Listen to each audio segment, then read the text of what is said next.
Dear student, নতুন একটা video নিয়ে চলে আসলাম। আমার চ্যানেলে সবাইকে স্বাগত জানাই। চলো ভিডিওটা শুরু করা যাক। আজকে আলোচনা করব মেজর কোর্স 4 সেমিস্টার 3 শিরোনাম মধ্যযুগের বাংলা আখ্যান কাব্য। চলো ভিডিওটা শুরু করা যাক। দেখতে পাচ্ছ তোমরা, তোমাদের সিলেবাসে দেওয়া আছে মুকুন্দরাম চক্রবর্তীর লেখা চণ্ডীমঙ্গল কাব্য আক্ষেটিক খণ্ড। কারণ চণ্ডীমঙ্গল কাব্যের দুটি খণ্ড আছে, একটা আক্ষেটিক খণ্ড আর একটা হলো বণিক খণ্ড। তো তোমাদের দেওয়া আছে আক্ষেটিক খণ্ড, সেটা তোমাদের পড়তে হবে। 1 নম্বর কোশ্চেন,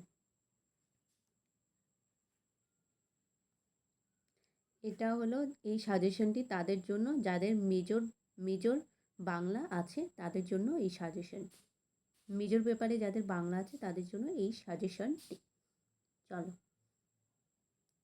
এই 1 নম্বর কোশ্চেনটা তোমরা একটু ভালো করে দেখে নেবে।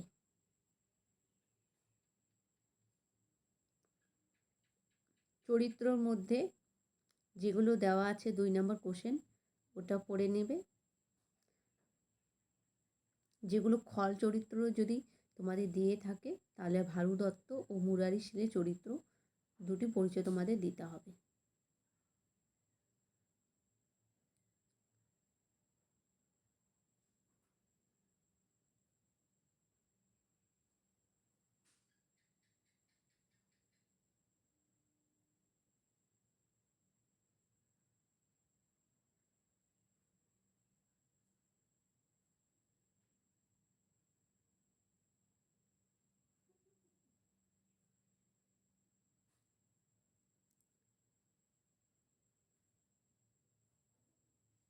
এই হলো আজকের ভিডিওটি। ভিডিওটি ভালো লাগলে লাইক করো, কমেন্ট করো ও বন্ধুদের সাথে